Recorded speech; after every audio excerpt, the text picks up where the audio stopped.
श्रीमद् भगवत गीता प्रथम अध्याय श्लोक 10।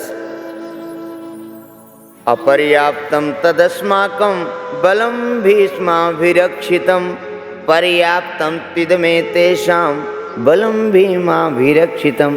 द्रोणाचार्य को चुप देखकर दुर्योधन के मन में विचार हुआ कि वास्तव में अस्माकं जो हमारी वह सेना पांडवों पर विजय करने के लिए अपर्याप्त है, असमर्थ है, क्योंकि भीष्माभिरक्षितम उसके संरक्षक उभय पक्षपाती भीष्म हैं।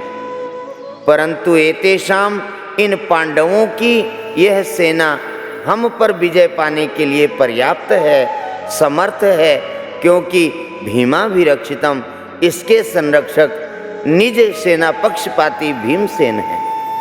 अपर्याप्तम तदस्माकं बलम भीष्माभिरक्षितम।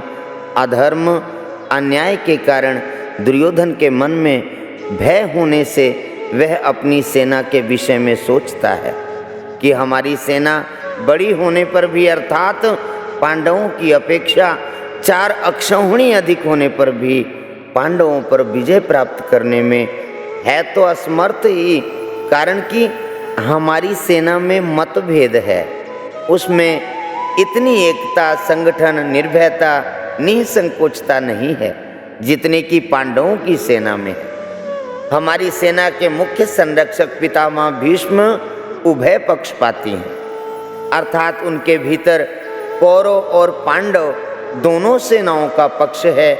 वे कृष्ण के बड़े भक्त हैं, उनके हृदय में युधिष्ठिर का बड़ा आदर है, अर्जुन पर भी बड़ा स्नेह है, इसलिए वे हमारे पक्ष में रहते हुए भी भीतर से पांडवों का भला चाहते हैं।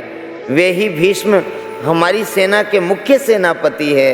ऐसी दशा में हमारी सेना पांडवों के मुकाबले में कैसे समर्थ हो सकती है, अर्थात नहीं हो सकती। पर्याप्तम त्विदमेतेषां बलम भीमाभिरक्षितम। परंतु यह जो पांडवों की सेना है, यह हमारे पर विजय करने में समर्थ है, कारण कि इनकी सेना में मतभेद नहीं है, प्रत्युत सभी एक मत होकर संगठित हैं। इनकी सेना का संरक्षक बलवान भीमसेन है, जो कि बचपन से ही मेरे को हराता आया है।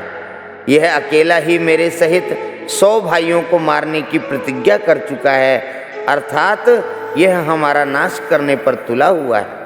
इसका शरीर वज्र के समान मजबूत है, इसको मैंने जहर पिलाया था तो भी यह मरा नहीं।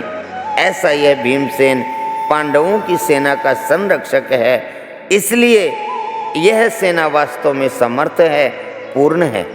यहाँ एक शंका हो सकती है कि दुर्योधन ने अपनी सेना के संरक्षण के लिए भीष्म जी का नाम लिया, जो कि सेनापति के पद पर नियुक्त हैं, परंतु पांडव सेना के संरक्षक के लिए भीमसेन का नाम लिया, जो कि सेनापति नहीं है।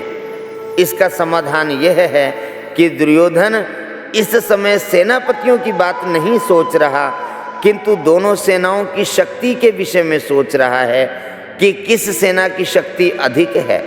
दुर्योधन पर आरंभ से ही भीमसेन की शक्ति का, बलवत्ता का अधिक प्रभाव पड़ा हुआ है, अतः वह पांडव सेना के संरक्षण के लिए भीमसेन का ही नाम लेता है।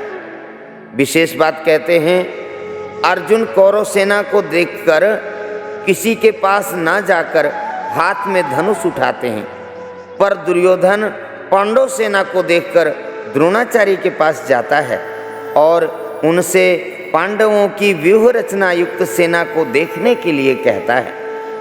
इससे सिद्ध होता है कि दुर्योधन के हृदय में भय बैठा हुआ है।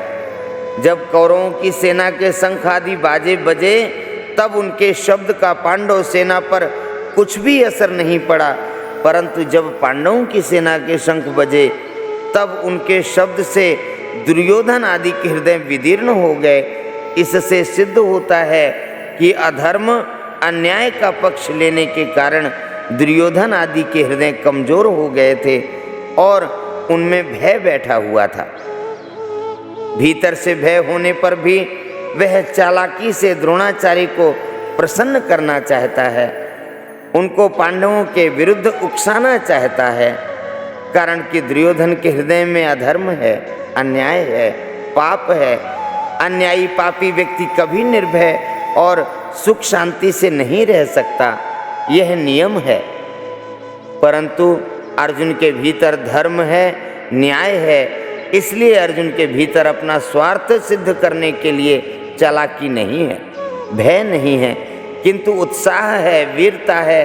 तभी तो वे वीरता में आकर सेना निरीक्षण करने के लिए भगवान को आज्ञा देते हैं कि हे अच्युत, दोनों सेनाओं के मध्य में मेरे रथ को खड़ा कर दीजिए। इसका तात्पर्य कि जिसके भीतर नाशवान और धन संपत्ति आदि का आश्रय है, आदर है, और जिसके भीतर अधर्म, अन्याय और दुर्भाव है, उसके भीतर वास्तविक बल नहीं होता। वह भीतर से खोखला होता है और वह कभी निर्भय नहीं होता। परंतु जिसके भीतर अपने धर्म का पालन है और भगवान का आश्रय है, वह कभी भयभीत नहीं होता। उसका बल सच्चा होता है, वह सदा निश्चिंत और निर्भय रहता है। अतः अपना कल्याण चाहने वाले साधकों को अधर्म, अन्याय आदि का सर्वथा त्याग करके और एकमात्र भगवान का आश्रय लेकर भगवत प्रीत्यर्थ अपने धर्म का अनुष्ठान करना चाहिए। भौतिक संपत्ति को महत्व देकर और संयोगजन्य सुख के प्रलोभन में फंसकर, क्योंकि इन दोनों से मनुष्य का कभी हित नहीं होता, प्रत्युत अहित ही होता है।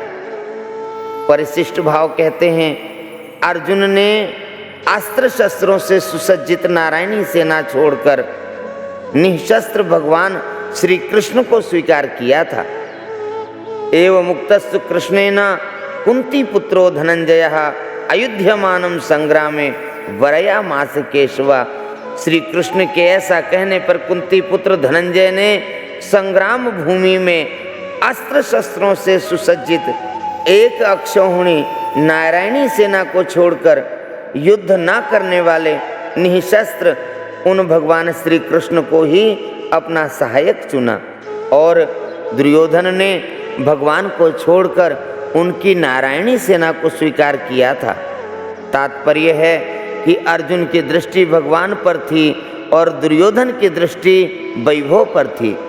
जिसकी दृष्टि भगवान पर होती है उसका हृदय बलवान होता है, क्योंकि भगवान का बल सच्चा है। परंतु जिसकी दृष्टि सांसारिक वैभव पर होती है उसका हृदय कमजोर होता है, क्योंकि संसार का बल कच्चा होता है। बोलिए श्री कृष्णचंद्र भगवान की जय।